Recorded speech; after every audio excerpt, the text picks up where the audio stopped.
Ողջույն։ Փաշինյանը շարունակում է եկեղեցու թիրախավորումը։ Առանց դադարի ֆեյսբուքյան հարթակը ողողում է մեկը մյուսից անիմաստ գրառումներով։ Մայրաթորը թեև պատասխանեց Փաշինյանին, սակայն շատերին արձագանքը հիասթափեցրել է։ Ծանոթ լինելով հոգևորականների այս օրերին հնչեցրած կոշտ դիրքորոշմանը, կոնկրետ գործողություն էին ակնկալում։ Այո, եկեղեցին մեղադրում է Փաշինյանին պետական այրին անհարիր բառապաշարով, վիրավորանքներով, անհիմն մեղադրանքներով խոսելու, բարեկրթությունից զուրկ, մարդու հիմնարար իրավունքները, հավատացյալների կրոնական զգացումները ոտնահարելու մեջ։ Եկեղեցին հորդորում է հավատավոր զավակներին լինել միաբան ու միասնական առ հայրենին։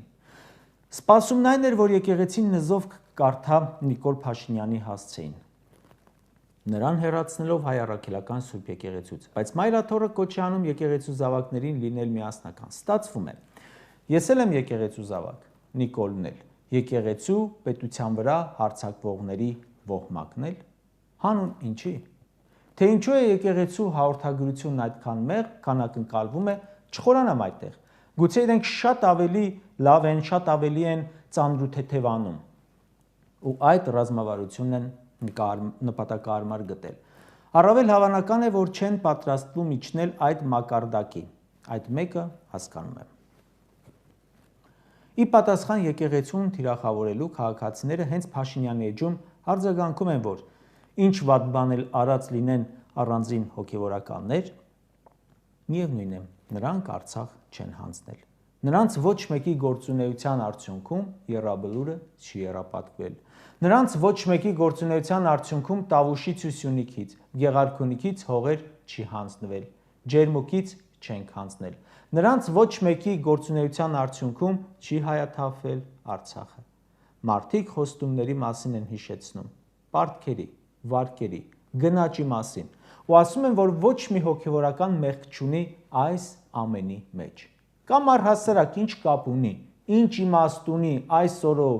այս խնդիրներից մեջ խրված, այ մարդ, ինչ քեռակին, ինչ ես խոսում դու առհասարակ։ Հայտարարել է, որ պետք է կառավարությունը վճռորոշ ձայն ունենա կաթողիկոսի ընտրության հարցում, այսինքն ինքը, Նիկոլը, պետք է ինքը որոշի, ով լինի կաթողիկոս։ Ուզում եմ դիմել հանրությանը և հոգևորականությանը, հնչեցնելով ահազանգ։ Թեև եկեղեցին որոշել է Փաշինյանի հետ առճակատման փոխարեն ընտրել հորդորով դիմելու ճանապարհը, բայց պետք է մի քանի ցավոտ օրինակի ուշադրություն դարձնի։ Երբ Նիկոլ Փաշինյանը գրոհ սկսեց բիզնեսի վրա, գործարարները համարյա ամբողջությամբ լուռ մնացին, վախենում էին, որ իրենց հետևից չընկնի։ Կապ չունի, որքան օրինապահ հարկատու են, եթե Նիկոլի կառավարությունը ընկավ հետևներից, ուրեմն բանը բուրդ է։ Լռության արդյունքում սկսեց փայ մտնելու, կառավարությունը սաշիկացնելու օպերացիան, եւ արդյունքում կառավարությունը խլեց Վիվասելի բաժնետոմսերի մի մասը, Զանգեզուրի պղնձամոլիբդենային կոմբինատի բաժնետոմսերի մի մասը, Լիդիան Արմենիան ընկերության բաժնետոմսերի մի մասը, իսկ 2 օր առաջ արդեն ԿՊ-ն խորհրդանում քննարկում էր Հրազդան ցեմենտից բաժնետոմսերի հարցը։ Այս բիզնեսից փայ մտնելն է նաև պատճառը, կարծում եմ, որ բազմաթիվ ներդրողներ հեռացել են երկրից։ Չեմ ասում եկեղեցին բան չի ասել, բավականին իր դիրքորոշումը հնչեցրել է, այդ թվում վեհափառը, բայց խոստովանենք, դրանք այնքան կտրուկ ու սուր չեն եղել, որքան սրտներս էր քաշում այդ պահերին։ Ինչևէ,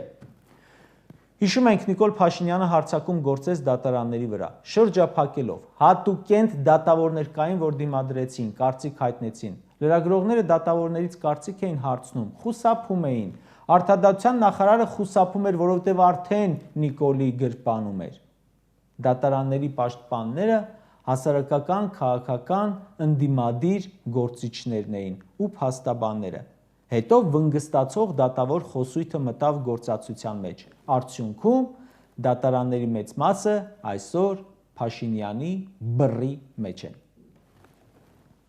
Երբ Նիկոլ Փաշինյանը գրոհ սկսեց սահմանադրական դատարանի վրա, դարձյալ լրիվ նմանատիպ լռություն տիրեց։ Արդյունքում ոչ իրավաբան մի ուսապարկ падգամավոր հեղինակեց օրենք ու սահմանադրական դատարանը զրկվեց դատավորներից, փոխարինվեցին Նիկոլի սրտի դատավորներով։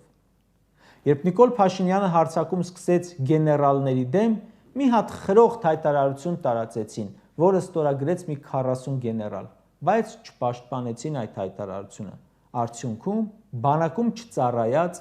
բոլոր պատերազմներից թռած, Արցախ հանձնած Փաշինյանը այսօր գեներալների գերագույն հրամանատարն է։ Երբ Նիկոլ Փաշինյանը իր մեկը մեկից անհաջող կադրերին նշանակեց բուհերի հոգաբարձուների խորհուրդ ղեկավարելու, չդիմադրեց որևէ բուհ։ Այսօր ունենք ՔՊԱ-ված բարձրագույն ուսումնական հաստատություններ։ Ունենք ԵՊՀ ռեկտոր, որը աստվածաբան է, բայց չի արձագանքում Փաշինյանի հակաեկեղեցական գրառումներին։ Իսկ Փաշինյանի հետ ուսանողների հանդիպումները կազմակերպում է միմիայն ընտրած ուսանողների հետ։ Շառից հեռու։ 2018 թվականի հոկտեմբերին, երբ Նիկոլն արշավեց ազգային ժողովի վրա, չստացավ որևէ դիմադրություն ու այդ օրվանից մինչև այսօր խորհրդարանը իր գրպանի կառույցն է։ Նիկոլը սկզբում դատախազությանը պատվիրում էր Ռոբերտ Քոչյանի վրա գործը, իսկ հիմա բոլոր հանցագործությունների վարկածներն էին քթելադրում։ Դատախազը զեկուցում է քրգործերով, ցուցումներ է ստանում։ Այսպես լռությամբ, առանց դիմադրելու Նիկոլի ավերիչ իշխանությանը հանձնվեցին պետության ողնաշարը հանդիսացող բոլոր կառույցները՝ Սահմանադրական դատարան, կրթություն, բանակ, ԲԴԽ, դատախազություն, ԱԱԾ, քննչական կոմիտե, երկրի իմունային համակարգի բոլոր ինստիտուտները զավթել, պրծել է։ Սաղ համակարգերը վարակված են Նիկոլ ախտով, եկեղեցին է մնացել, ու հիմա սկսել է եկեղեցու դեմ արշավը։ Վաղը Նիկոլն է որոշելու, թե որ ՔՊԱ-ական դեպուտատը լինի կաթողիկոս։ Այսօր ծիծաղելի է սա թվում, բայց այնքան բան կար, որ ծիծաղելի էր թվում, իսկ այսօր իրականություն է։ Հարգարժան քաղաքագետը գրում է, թե ոչ ոք դեռ չի հաղթել որևէ եկեղեցու կամ կրոնական կազմակերպության դեմ պատերազմ հայտարարելուց։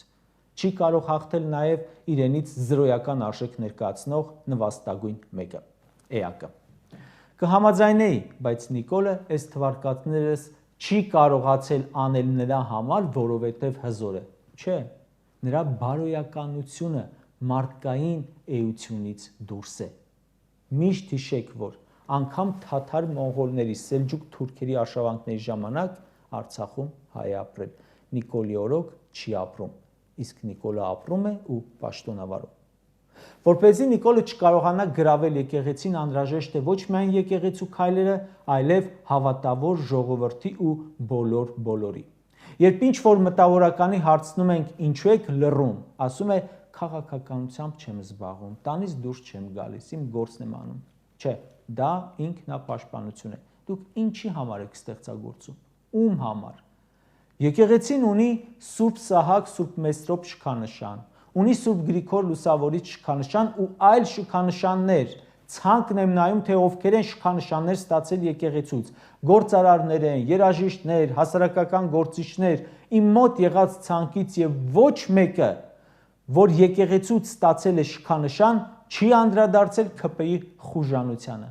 Ինչի եք սպասում։ Տարեք շքանշանները հանձնեք։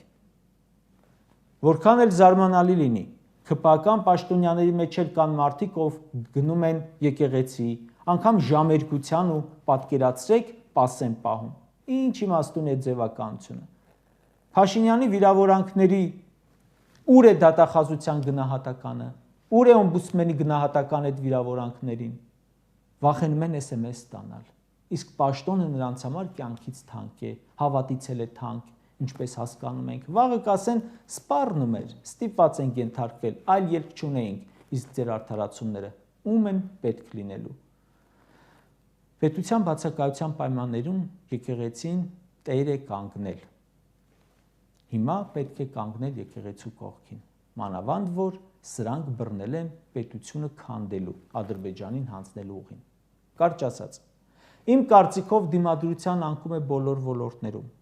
Թակ ու բիր ընդդիմադիրներ են, որոնք իրականում պայքարում են սրանց դեմ։ Մյուսները ավելի լծված են այդ հիմնական պայքարողներին վարկաբեկելու գործին։ Ճիշտ Նիկոլի նման, բայց չեն էլ հասկանում, որ այս ընթացքում տեղի ունենում պետության ապամոնտաժում բոլոր ատրիբուտներով։ Պատկերացրեք ժողովուրդ, որը չունի վստահություն գեներալների, քաղաքական գործիչների, պետական ինստիտուտների, եկեղեցու նկատմամբ։ Նրան ինչ ապագա է սպասվում։ ինչ է սպառնում։ Կասկածունեք, որ եկեղեցուց հետո մտնելու են յուրաքանչյուր ընտանիք։ Ու գիտեք որն է զավեշտը, չկա մի ինստիտուտ, որ զավթել են ու հերը չեն անիծել։ Բայց նաև շեշտենք, անկախ այս ամենից, Նիկոլ Փաշինյանը շանս չունի։ Ոչ մի գործընթաց նրա հնարավորությունները, նրա նկատմամբ վստահությունը էլ զրոյից չի բարձրացնում։ Եվ ոչ մի նիշ, իսկ հակառակը շատ է։